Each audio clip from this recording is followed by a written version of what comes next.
అందరికీ నమస్కారం. సిట్టు పద్ధతిని చూస్తుంటే లిక్కర్ స్కామ్ కు సంబంధించి స్పెషల్ ఇన్వెస్టిగేషన్ టీం వేశారు. సిట్టు పద్ధతిని చూస్తుంటే కొండను తవ్వి ఎలకను బయటికి తీసినట్టుగా సిట్టు ఎంతసేపు డిస్టిలరీస్ దగ్గర కమిషన్లు తీసుకున్నారు, కమిషన్లు ఇవ్వకపోతే బెదిరించారు, లేదా వాళ్ళ బెనామీలను పెట్టుకున్నారు, షెల్ కంపెనీస్ ఏర్పాటు చేసుకున్నారు, టెండ్లున్నాయి, కిక్ బ్యాక్స్ తీసుకున్నారు, ఇలాంటి ఎన్నో విషయాలు చెప్తున్నారు. జగన్మోహన్ రెడ్డి గారు నెలకు 60 కోట్ల రూపాయలు ఆయనకు అందిందని చెప్తున్నారు.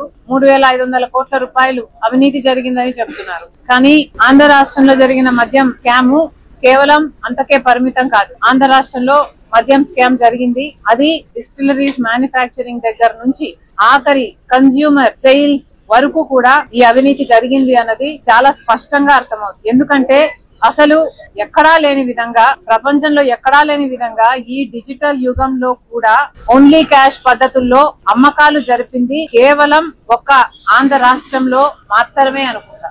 ఇంత బ్లాక్ మనీ ఉండకూడదు, వైట్ మనీలోనే అన్ని ట్రాన్సాక్షన్స్ జరగాలి అని ఇంత ఎక్కువగా ప్రాపగేట్ చేస్తున్న ఈ యుగంలో కూడా డిజిటల్ పేమెంట్స్ వీల్లేదు, డెబిట్ కార్డులు, క్రెడిట్ కార్డులు, పేటిఎంలు లాంటివి వీల్లేదు, ఓన్లీ క్యాష్ పద్ధతుల్లోనే మద్యం అమ్ముతాము అని ఒక ప్రభుత్వమే దీన్ని ఎంకరేజ్ చేసింది అంటే ఇది ప్రపంచంలో ఎక్కడా జరిగింది. కాబట్టి ఇది ఒక ఆర్థిక నేరం.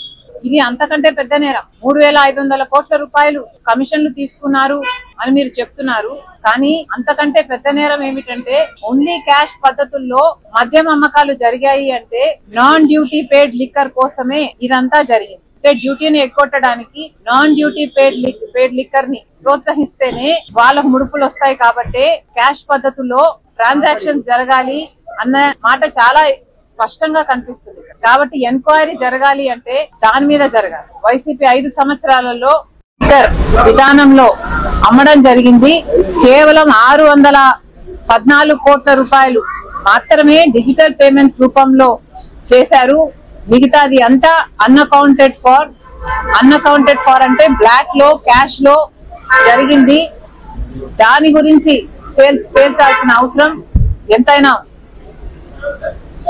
ఎందుకంటే కేవలం చంద్రబాబు గారి ప్రకారం అయితే కేవలం 0.62% అంటే 1% కంటే కూడా తక్కువ ఇలా డిజిటల్ పేమెంట్స్ లో రూపంలో ప్రభుత్వానికి తెలిసి జరిగింది. మిగతాది అంతా అన్అఫీషియల్ గా జరిగింది అంటే అది అంతకంటే పెద్ద నేరం. అంతేకాదు 5 సంవత్సరాలలో వైసీపీ అధికారంలో ఉంది. ట్రస్టెడ్ లిక్కర్ బ్రాండ్స్ కి ఏవి కూడా అసలు వాటికి అనుమతులు లేకుండా కొత్తవి, చీప్వి, లో క్వాలిటీ ఉన్నవి లేదా హార్మ్ఫుల్ గా ఉన్నవి ఈ బ్రాండ్లని ఎందుకు ప్రోత్సహించారు? ఇది చాలా అనెథికల్ గా జరిగింది. కాబట్టి ఎంతో మంది, దాదాపు లక్షల్లో ఉంటారో లేకపోతే కోట్లలో ఉంటారో, ఇంతమంది హెల్త్ కు సంబంధించిన విషయం. ఆ 5 సంవత్సరాలలోనే దాదాపు 30 లక్షల మందికి కిడ్నీ, లివర్ ప్రాబ్లమ్స్ వచ్చాయన్నారు. 30,000 మంది ఈ హార్మ్ఫుల్ లిక్కర్ వల్ల చనిపోయారన్నారు. అంతేకాదు 900% న్యూరోలాజికల్ వీక్నెసెస్ కేసుల్లో ఇంక్రీజ్ చూసామన్నారు. ఇలాంటివి 1 కాదు, 2 కాదు, ఎన్నో రకాలుగా ఈ ట్రస్టెడ్ లిక్కర్ బ్రాండ్స్ ని అనుమతించకపోగా చీప్ లిక్కర్ ని, లో గ్రేడ్ లిక్కర్ ని, హార్మ్ఫుల్ లిక్కర్ ని మాత్రమే సరఫరా చేయడంతో లక్షల్లో, కోట్లలో ఇది ఎఫెక్ట్ అయింది. అంత జనాభాకి ఇది ఎఫెక్ట్ అయింది. కాబట్టి ఎంక్వైరీ జరగాలి అంటే దాని మీద కూడా జరగాలి. వీటికన్నిటికీ ఎవరు బాధ్యులు? సమాధానాలు ప్రజల ముందు పెట్టాలి. అందుకే చెప్తున్నాము, సిట్ అయినా చంద్రబాబు గారైనా వీటికి కూడా సమాధానాలు వెతకాల్సిన అవసరం ఉంది.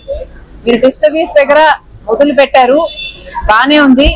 కానీ ఈ నాన్ డ్యూటీ పేడ్ లిక్కర్ ఎంత అమ్మారు, వాటి సంగతి ఏమిటి?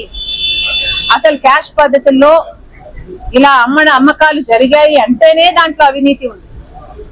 ఆ అవినీతిని కూడా తేల్చాల్సిన అవసరం ఉంది. అంతేకాదు ట్రస్టెడ్ లిక్కర్ బ్రాండ్స్ ని కాకుండా లో గ్రేడ్ లిక్కర్ బ్రాండ్స్ ని, హార్మ్ఫుల్ లిక్కర్ బ్రాండ్స్ ని ఎందుకు ప్రోత్సహించారు? దాని మీద కూడా ఎంక్వైరీ జరగాల్సిన అవసరం. జగన్మోహన్ రెడ్డి గారిని కూడా అడుగుతున్నాము. జగన్మోహన్ రెడ్డి గారు కూడా సమాధానం చెప్పాల్సిన అవసరం ఉంది.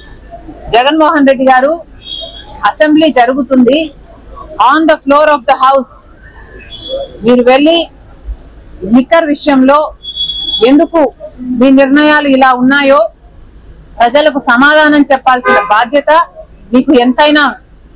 జగన్మోహన్ రెడ్డి గారిని మళ్ళీ చెప్తున్నాం, జగన్మోహన్ రెడ్డి గారు ఓన్లీ క్యాష్ పద్ధతుల్లో ఎందుకు లిక్కర్ అమ్మకాలని అలౌ చేశారు?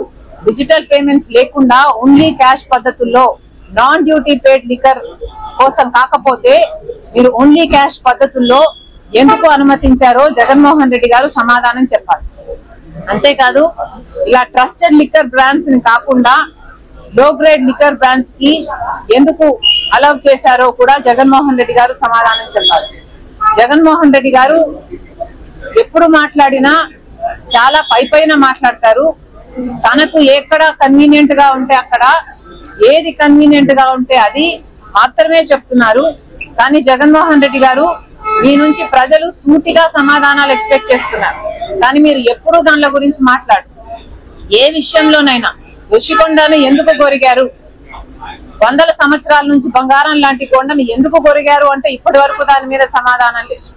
రాజశేఖర రెడ్డి గారి జలయజ్ఞంలో ప్రాజెక్టులు మీరు 6 నెలల్లో పూర్తి చేస్తామని చెప్పారు, ఎందుకు పూర్తి చేయలేదు అంటే దాని గురించి ఎప్పుడు సమాధానం చెప్పారు.